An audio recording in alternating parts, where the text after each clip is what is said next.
So today we have our very special guest, Meaghan Murphy. You might have seen her on all the places. She is an author. She's an amazing mom. She is also an East Coaster like me. You've probably seen her on TV segments, and she's also an on-air personality. And she's going to dive into all the things that she's looking for to cover because she has had quite the experience in media. So welcome to the show. Yay, thank you for having me. So Meaghan, you've done so many things in your lifetime. Can you just tell us a little bit about all the places that you've written for, that you've been featured on? This is quite extensive. So I have been in the magazine world for nearly 30 years. I had my first job at YM Magazine. I was one of the founding editors of Teen People magazine. I went on to do many years at Cosmopolitan magazine, then Self magazine. I was the executive editor of Good Housekeeping for 8 years, and I've been the editor-in-chief of Women's Day for 4 years now. My background is in acting. So I was an on-air personality on MTV in the 90s, did commercials off Broadway. I studied acting at Mason Gross School of the Arts at Rutgers. And so I've also been an on-air personality on Today Show, Live with Kelly and Regis, then Live with Kelly and Michael, then Live with Kelly and Ryan, then Live with Kelly and Mark for 20 years. People always say, oh, you're a natural. And it's like, no, actually, my degree's in acting. But I've done morning television for many years. I'm also the host of a new reality show called My Perfect Day with Women's Day that streams on the very local network. I have a best-selling book called Your Fully Charged Life with Penguin Random House that came out hardcover 3 years ago, paperback 2 years ago. It's now translated into 3 languages, and I am the voice of the Audible.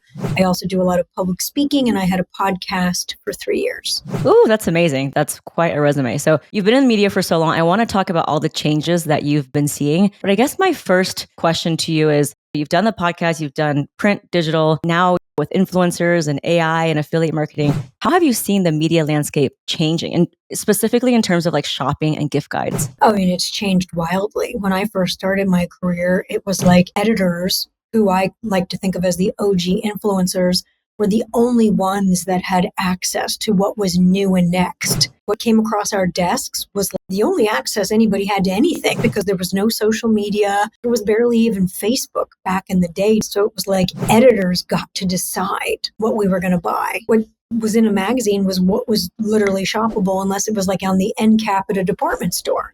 That has changed dramatically because with social media, everybody has instant access to everything. And now there's obviously such an emphasis on affiliate revenue and skim links and partnerships. And a lot of it is pay for play. So it becomes harder to discern what's actually worth your money, what people actually love, what people really use and adore in real life. I mean, it's harder to cut through the clutter because there's just more at our fingertips at all times. Yeah, I think what you said about the affiliate and pay to play, as your margins get thinner, we know that newsrooms now is really hard. A lot of people are freelancing. And that's actually a question I get a lot, which is really hard for me to navigate what is earned PR and what is just pay to play. And I always say it's so much better for us to learn as business owners how to get that earned PR than pay to play. Would you agree with that? I mean, I think pay to play, especially for small business owners, should be a last resort. Why do you think that? Because like, what's the ROI? Building relationships and telling stories around your products, establishing a reputation of trust and respect and use is way more important than throwing some money in the early stages versus testing the waters, building a relationship with your customer, building a relationship with your audience, earning trust. Maybe down the line, then you do some pay to play. But I think it's important to build trust and respect and try to get your products out there in a grassroots way first. Yeah. And I always say, like, when you see someone's Instagram account and they bought the followers, it just gives me the ick. And also it's like, oh, I've been featured in this magazine and it's some random 40 under 40 and it was paid. So it gets really difficult for what you do and what I do. People can buy blue checks now too. That is so annoying to me. I love that you said that, because so many times, well, you're in PR. Why don't you have a verified check mark? And it's actually my stance to be anti pay to play. Buy a check mark. Checked years and years ago and it was hard. And now I'm like, wait a second, people can buy that? That's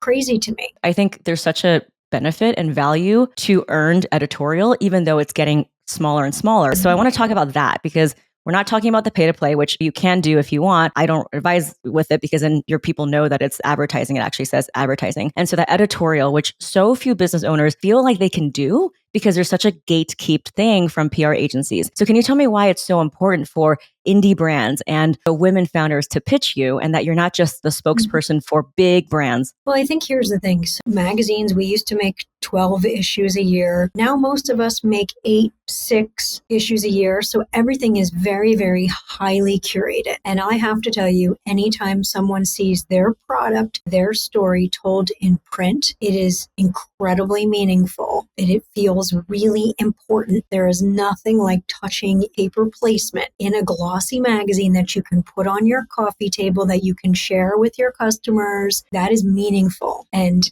I think now more than ever, those mentions hold a lot of value and weight because they're fewer and far between. You make my yay list on my editor's letter, you can bet that that is something that I legitimately love because I only get 6 of those chances a year, 6 of those pages with 3 items. So there's 18 things that I can say made me say yay in a calendar year of issues. So if you make my yay list, you better believe that that is something that I really stand for and I love and that I'm excited about. That's actually a good point. I actually talk a lot about digital ones because I always talk about the SEO. Although, print, like you said, it's very valuable, kind of loses that SEO factor. So do you think there is also a lot of benefit to just only focusing on the digital ones, which there's a lot more opportunity for Well, players listen, to I get think featured? the digital landscape right now is a big giant mess. Things around search are changing dramatically. Facebook traffic, Facebook referrals, that is all changing dramatically. Everything is changing so dramatically. I think a digital placement is wonderful. You're still getting your message out there. But at the end of the day, when I talk to a business owner who's been featured in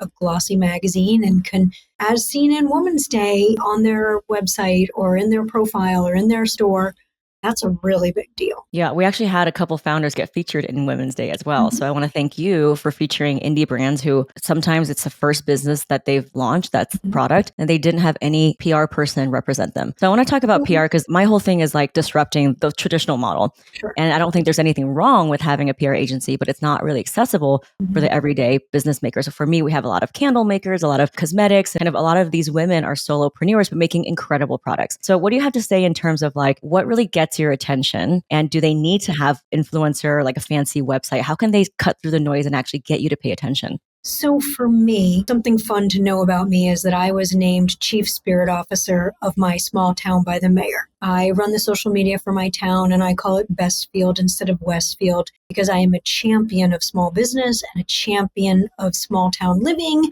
I think everyone should love where they live and shop local. I love small business. I love female founders. I love big ideas from small companies. That is very exciting to me. I have traditionally done the International Women's Day segments on Today's Show, shopping female-founded companies. I have done Small Business Saturday segments pretty regularly over the past many years. I'm known within media circles for being a champion of small business. That is really important to me. And a big piece of that is I don't care so much about the products as the people behind the products. So I very much love a story. I love the passion that went into creating this business. I love the idea behind having to create this business because if you create a business, it's because you have to, not because you want to. That's what successful business owners have, that innate drive of, I had to do this thing. I had to bring this idea to fruition.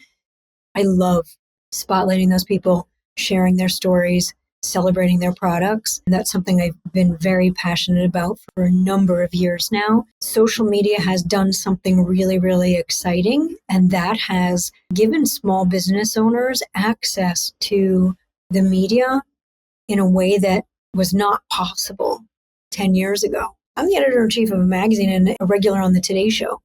You don't have to try to find my email address from some weird list. You can go on my social media. You can interact with me. You can send me a DM in a way that was not possible 10 years ago. But that needs to be thoughtful. And this is something I say to business owners all the time. Pitching yourself is like dating. And I'm not talking about speed dating. Don't come in for a French kiss when you haven't even said good morning. That is something that people don't realize. There's a dance to this. You have to create a relationship with the person that you are trying to get their attention. A way to do that is really follow me on Instagram, comment on some of my posts, comment on my segments in an authentic way. Read Woman's Day magazine, follow that social media, see what we're covering, what we're talking about, what we're interested in. And so then when you go in for the kiss, there's some like history behind it. We've been dating. Your name is familiar. I've seen you pop up in my comments. I know that you're routinely following what I'm doing on the Today Show or in the magazine, or coming to my appearances or engaging in a real meaningful way. I'm going to be more excited about celebrating you, celebrating your product. The worst thing in the world is when someone slides into my DMs with like a 3-paragraph pitch about why I should cover their product. Well, I should do anything? Right? Don't tell me what I should do. I find that aggressive. I have no relationship with you. I've never met you before. You just popped in here. You don't even follow me. And now you're asking me for something. There's no value proposition in this. I'm just supposed to think your product's great, but why? How are you servicing my audience? How are you making my life easier? You're just giving me a 3-paragraph DM with demands, which is now stressing me out. I think the relationship thing is huge because if I build a relationship with you and I'm a product maker, there's no limit to the amount of times that you could cover me or maybe introduce me to someone else. It's not like a one and done. So I think cultivating that is huge because then I can be on your Rolodex and then, you can get me to be featured again. And I think again. there's something to this. If I cover your candle, I'm probably not going to cover your candle in print again. But if someone else is, I need a women-owned small business for this, I'm probably going to recommend you or I'm going to think of you again. I mean, that's the thing is we all kind of roll in small circles. And so like, it's really about like networking. I absolutely might introduce you to somebody really important and special and you just don't know. But I think it's coming at a place of always wondering what someone can do for me and sort of thinking about what can I do for them? How can I make this editor's life easier? And another big piece of it is simply timing. If you're pitching me Halloween ideas and I'm already doing Christmas gift guides, I don't care. And I don't care again till next year. And right now I'm in the thick of making Halloween costumes and Halloween crafts and Halloween DIYs. I'm not really listening to your holiday pitch. I'm just not because I'm too busy making costumes for my segment on Thursday. And then if you hound me and you hound me and you hound me and you hound me when I've said like, this is not on my radar right now, you risk kind of being annoying. It's really important to pitch within the seasons. In our PR program, we always talk about how can we leave with that season. But here's the thing, we don't have a crystal ball to know what your editorial calendar is. We're only guessing. So how can you help us make it so that it's more of a fit and that we can maximize our chances of being relevant to you? Is it simply asking you what you're covering? Is it simply No, that's so annoying to me. What are you working on right now? Do you want my to-do list? Because I'm working on 932 things. That is very annoying because it creates more work for me. I don't owe you a download of my calendar. I don't want to go over my to-do list or my wants or asks. I guess the bottom line is don't give me any more work to do. And then if you're very familiar with a brand, you're familiar with Woman's Day. You know that there's a couple of things. I do a yay list on my editor's letter. That is 3 product picks every month across any category. It could be food, it could be beauty, it could be home, it could be anything that made me say yay. So that is evergreen. That could always be pitched. But then there's also, Women's Day leans very heavily into national days. We love things that are tied to, say it's National S'mores Day and you have a s'mores candle. Okay, hey Meaghan, I know National S'mores Day is coming up. I have this candle that smells like a campfire. It's going to make you so happy. Can I send you high-res or something like that? Because then you're acknowledging that you know my magazine, we lean into national days and you might have a good fit. Or that I love telling people stories. I love silver lining stories. I love give back stories. I love celebrating people of all ages and stages. I have this product. It was created by X woman and it gives back to X charity, or she has this insane rags to riches story. You're not going to believe it. She went from here to here and it's like so inspiring. That's the kind of stuff I want to know. And I also feel you can do that very specifically because you could easily follow me on social media and say something like, hey, Meaghan, killed it on Today Show with Snoop Dogg. I thought this could be a fit for that, like a thoughtful pitch. Not with too many images so that it goes right to my spam and not too many paragraphs that I have to read and do a whole lot of work. A moment of connection and recognition because listen, magazine editors, TV hosts, all of it, we have some ego. We want to see that you value our work and that you're not just looking for that kind of press hit. Like, we want to also stroke our ego a little bit. I love your magazine, or I love it when you did this, or this story really spoke to me. I know that people are sending out tons and tons of pitches. I want to know that this pitch was thoughtfully crafted just for me. I also get super annoyed when someone spells my name wrong or the name of my magazine wrong. That drives me crazy. I just push delete right away. If you spell Meaghan, Megan, if you spell Woman's Day as Women's Day, I'm not reading any further, because to me, that is a lack of respect and a lack of attention to detail. And I just don't want to be bothered, because I get hundreds and hundreds of pitches. To stand out, I'm being brutally honest. Spell my name right. Spell the name of my publication right. Show that you've taken an interest in the content we create. I loved this digital article. If you're ever doing an update of this, this could be a fit. Those things are very important to me. I hope whoever's listening taking notes, because you're hearing it straight from the person who decides. They've given us a lot of tactical things from the 10,000 foot level. Let's talk about the actual email pitch. Subject line, body. I know you said don't add too many attachments, one high res. Are there any do's and don'ts to immediately grasp your attention other than a thoughtful opening? I've gotten emails where it's like, Dear X, oh my goodness, this is absolutely a templated email that went out to 900 of my colleagues, and delete. Don't make it a form email. Don't make me realize that it went out to 15, 20 other editors. We all have egos. I want to feel like it's tailored. I want to feel like it's customized to me. I want it to be very, very simple. Brevity is the soul of wit. I want to be able to see you pitch yourself in a very concise way that doesn't make me work too hard. I don't have a very big attention span, especially when it comes to emails. So it's got to be quick. It's got to be pithy. It's got to get right to the point. And of course, it has to have some kind of seasonality, unless it's truly an evergreen pitch. Yeah. So let's talk about pithy, because I always say it takes much more skill to write in less sentences. Absolutely. So let's talk about that. What are some things that you just don't want in the email that so many people try to stuff in the email that they can just, after listening to this, do not put it in the email? I'm more of a to-do versus a to-don't kind of girl. Sure, I do think it's important to focus on, when you're crafting this email, I think the biggest thing to ask yourself is, why would someone care? Why does someone need this product? How does it benefit them? And craft it in a way like your audience is going to care because your audience needs this, because your audience wants this, because not like I. Take yourself out of the equation a little bit and think about who you're selling to. The who of the pitch is the most important to me. I love a good founder story, but I also want to know why somebody needs this product now, why someone's going to care about this story, this idea, this product right now. What would the distribution be? Because they want to talk a little bit about themselves. You said story matters, but we also don't want their autobiography. Mm-hmm. So what is the right way to include just enough about them that it's not rambling on and on? Sure. It has to be quick. So what is the elevator pitch of your story? So say you've overcome 932 obstacles. That's my favorite number to use in examples. I always say 932. Quick rags to riches story. I don't want paragraphs and paragraphs and paragraphs that I have to wade through to get to the meat of your story. It could be very quickly, like, I was impacted by X and it helped me to do Y, and I'm so excited to share this product. Really, really, really, really quick. Like one sentence quick. Like, that's impressive. Yeah.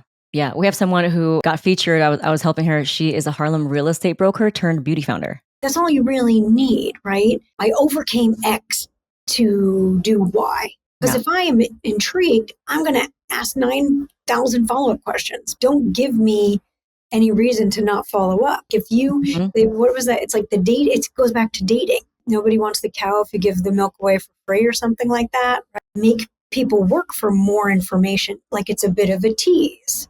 Yeah, I like that you're validating, because I actually teach a pitching method called my CPR pitching method, and it's credibility, point of view, and relevance. And I always say, start with the relevance, go into 3 dots, which is the point of view, and then conclude with 1 sentence of credibility. Yeah. So I love how you're validating that, because a lot of people think, well, I don't have the credibility and I don't have awards. I've never been seen anywhere, so I'm not going to pitch anymore. So how Well, much does that matter? Like if they've been featured before, should you put that in there or well, not? I'm less interested because I'm also want to be the one who discovers you.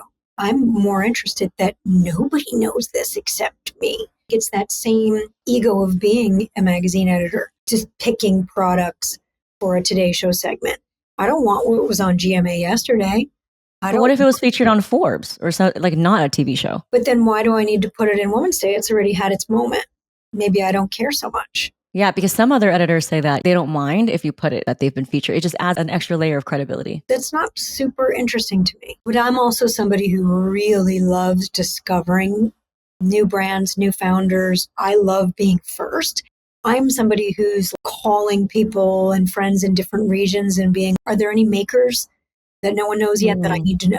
If one of my editors is on a vacation and they stumble into this little pottery shop, can we be the first to cover the pottery? That happened that. with Bella Joy Pottery on the Today Show. Somebody was on vacation, went into this, like, it was an actual pottery barn, a barn where they were making pottery, found this beautiful pottery. And we got to be the first to celebrate this female artisan on the Today Show and then in Women's Day. The joy in the job for me is really discovering things first. I love that. And that's why I had you on the podcast, because that's really a true hallmark of being a champion for women's businesses. Yeah. And so we have a lot of artisans as well who are really tapped into local communities and have women tribes making, beautiful baskets. I mean, it just goes on and on. I love what you said. I feel like, again, please take notes as you're listening to this. You're giving us so many good nuggets. You talked about one sentence intro. Don't put in too much of your founder story. Reduce it to 2 sentences if you can. Don't do blocks of paragraphs, high resolution photos. Is there anything else in the email that they should or shouldn't do before we move on? A little bit, it has to do with follow-up. I sometimes get like aggressive follow-up. I sent you this pitch on Tuesday and I haven't heard back. Sending me that response is not going to make me get back to you. I get messages of like, this is my 3rd time reaching out to you. I'm going to take it that you don't want it, blah, blah, blah. And you're aggressive. Like, crap, I just haven't gotten through my inbox, which has 1,000 messages in it. But now I'm really going to find all your subsequent messages and just push delete because that is weird. Yeah. I don't want to be met with any type of expectation or aggression. Mm-hmm. What's the right way to follow up? If you hear crickets, maybe 2 weeks later, 3 weeks later, maybe give it a second try, but it needs to be well spaced. I generally try to respond to everybody, but if I don't respond, it might be because I really didn't like the picture. I really don't like the product. If I like the picture, I like the person, I will respond. And I will say, I'm keeping you on my radar. I might not have a fit at this time, but I thought that was a great pitch. I'm going to keep you in the back of my mind if I have a fit. And I have folders of like female founders, small business. Like I do save. So that's the other thing when I say timing is everything. Again, it's like dating. You may hear from me 6 months later because I'm going through my female founder folder for International Women's Day. And now I have a fit where I didn't when you messaged me. But if it's a good quality pitch, I'm going to save it. Yeah, I love that. And we don't know if you're saving it, right? Because you cannot respond to everybody. Yep. But I always say still put your name in the hat because you never know when it's time and you're going to go back to that file. Exactly. What about following up gently in the DMs, whether it's telling you that we loved your segment? Is that okay as a follow-up? I get a lot of messages. I get a lot of DMs on Instagram. I find it really insulting if someone doesn't follow you, but ask something of you. Well, you don't follow me, so that means you aren't interested in my content. So why are you pitching me? I mean, that's a minimum right there. And also spelling your name right and knowing where you work. I'd be so surprised by so many people that they're not engaging in your content. They don't follow your brands. They don't engage with your content at all, but yet they want to be a part of your content strategy and your content output. To me, that's confusing because clearly you don't care about my content because you don't engage with it. So if it's not for you, then it's not for you. Yeah, I agree. How much does a fancy website, a high follower count, or having a famous influencer, how much does that matter in terms of making the pitch more strong? I think there's so many influencers that hawk so many products. Like a one-off placement with an influencer is meaningless.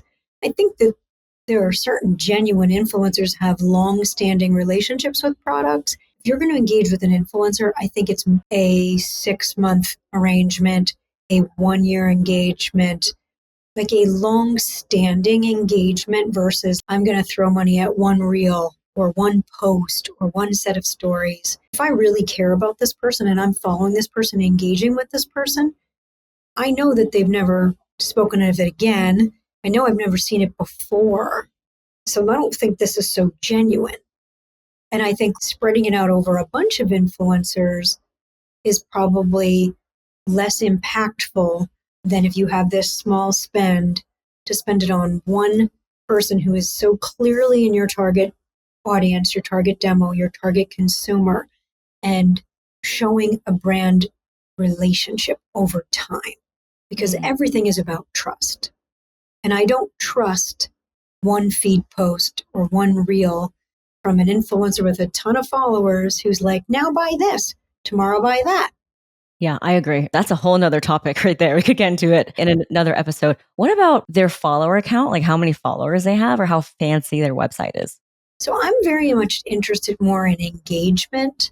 Do your followers engage with your content? Do they comment? Do they take action based on your content? I mean, follower count, if I have 100,000 followers, but I follow 30,000 people, that feels less meaningful than if I have 40,000 followers and I follow 1,000 people and everybody's really liking and commenting and sharing the content. I think it's about engagement over sheer number of followers.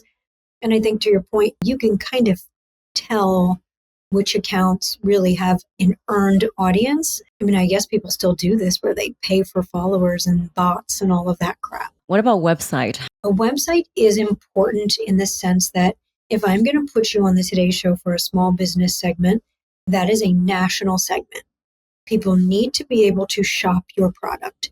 They need to be able to find out more about you. If I'm doing a segment and I'm mentioning 6 products and you're one of them, you're only getting your 30 seconds, your 40 seconds of airtime. People need to be able to then go to your website and learn more and shop. So to that end, it is important to have a landing page, a destination that validates your business and allows people to engage with it. Yeah, it's so good. What about samples? Offering samples? Do you even want samples? I hate samples. It's just like more annoying to me than anything. You know, we get so much mail and so many packages. And then it's like, did you get this or did you get that? And it's like, please never send anything without asking because I'm not going to get to it and I'm probably just going to donate it. And I think many influencers to that end are like, unless you're paying me, don't send me product. You know, like they don't want to be shipped endless product unless you're, you know, in a paid partnership. Because like free stuff is free stuff. Like I am not about free stuff. I don't want anything. I'm a minimalist and I purge everything. So it's enough for you to gauge whether or not you want to cover it just from the pitch. You don't need to actually have a sample at all times. At that stage, right? Like I'm have nothing bundt cakes, the little buntinis in the issue. I like definitely do want to taste them before I tell 1.4 million people to buy them. I don't want to taste them until like I like your pitch. I like your product. We've engaged. You've sent me high res. Okay, now I'll taste it. I need to do my research and I need to like it. And then in many cases, I would want to sample it. Like if I'm going to be talking about a shoe, I do want to make sure it's actually comfortable or that the fabric isn't itchy or that the lipstick doesn't make me break out. So like to that end, but just like random sampling where products are coming in the mail to the office and no one's given me a heads up. I don't want things. We need to have a relationship before you start buying me gifts. Right. And it's very out of context. I'm like, oh, like, especially with, I don't know what's in here. I don't want to open it. So I totally love what you said, but it's good to know that you do, if you are talking about it, you have vetted it and you have tried it, but only after you have already agreed that you're interested in it. I mean, a lot of things that I share are things that I just have loved over time in my own life. I have 3 kids. I have a teenager. So, you know, like my kids are often like, Mom, you need to know this. You need to try this. You're going to love this. That's another way to pitch too, is understanding that how is it going to benefit somebody's network? Oh, I know you have kids. you need to know about this. Or I know your mom just turned 75. I thought she might love this. I know you have celiac. This is gluten-free. I thought you might want to try that. The more things are personalized, customized, benefit the audience, and have like a heartstring for the editor, the better. Yeah, exactly. So pitch with context, relevance, be of service. Don't say it's all about me, me, me. Last thing I want to talk about is this landscape of affiliate marketing. And so I get this question a lot, which is, do I need to have an affiliate link? What does that look like? Is it a requirement? If so, how do I present that? If you're a very small business, you probably can't afford to do that. Target, Amazon, Walmart, yes, okay, they can afford these affiliate partnerships. But if you're a small little brand, you can't afford that. And the other piece of it is, I always say this to people when I'm going to put them on the Today Show, you have to be ready for that level of sales, that level of attention. You have to be able to fulfill orders. I mean, it happens with Shark Tank all the time where you get that too much attention too fast, you crash your website, you can't deliver, and that tanks your business. You want to go at your own pace. You don't want to go at somebody else's pace, and you don't want to rush success. You want to be very mindful and calculated and baby step your way to success. If it happens too fast, if we make friends and I'm like fall in love with your product and I put it on Today's Show and then your website crashes in 3 seconds and you can't fulfill a single order, what was the point of being on the Today Show? That's a really good point. I actually had someone in my program successfully like using a program and get pitched, and she got accepted by Good Morning America, but she was unable to fulfill because she had a perishable good and it wasn't able to be shipped across country. She's still doing really well, but it goes to show that yes, you do feature indie brands. No, you don't need a PR agent, but you also need to do your due diligence. The Today Show is going to be there. Good Morning America is going to be there. You don't rush it because you want to be ready when it happens. Because the worst thing in the world is to not be able to fulfill orders. Yeah, I love that so much. You've given us so much to think about. I mean, this is like a PR masterclass, really. The ins and outs, the stuff that you can't Google, and you've given small business owners so much access by sharing your expertise. Again, this question that you hate, but what are you looking for this season? So at the time of recording, it's mid-October.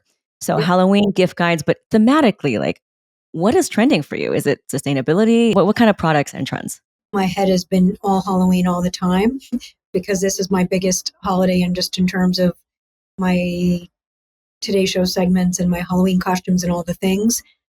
As soon as I put on my holiday hat, for me, it is very much a mix of unique finds, right? Because everyone's doing gift guides. So I love things that feel unique. I love things that give back. I love things that have a backstory. I love things that are joyful and celebrate life, have a positive message. And price point does matter, especially with gift guides. Often for network television, it's $50 and under. And a lot of times what we'll do is we'll say like from $50, like the lowest price item in the collection is $50 and maybe it goes up to $500. That's a little way around it sometimes. But mass America, mass media is budget friendly, budget conscious, and ways around that are discount codes. And you could give a little bit more leeway if there is a give back element. Everybody is very much excited about give back and give back messaging. I mean, themes beyond bows are really trending, not so much. You know, I'm always really looking for unique, new, cool founder stories. I love celebrate people of all ages and stages from across the country. That's very exciting to me. I love what you said about being under $50. What about consumer electronics? Because that could be probably higher than $50. I am recommending like the Apple AirPods Max Pro $500 something headphones on my gift guide. And that is a really high price point. It is the only thing my daughter wants for Christmas. I absolutely love them. And so on occasion, I will recommend a splurge like that because they're just so stinking great. But it can be challenging.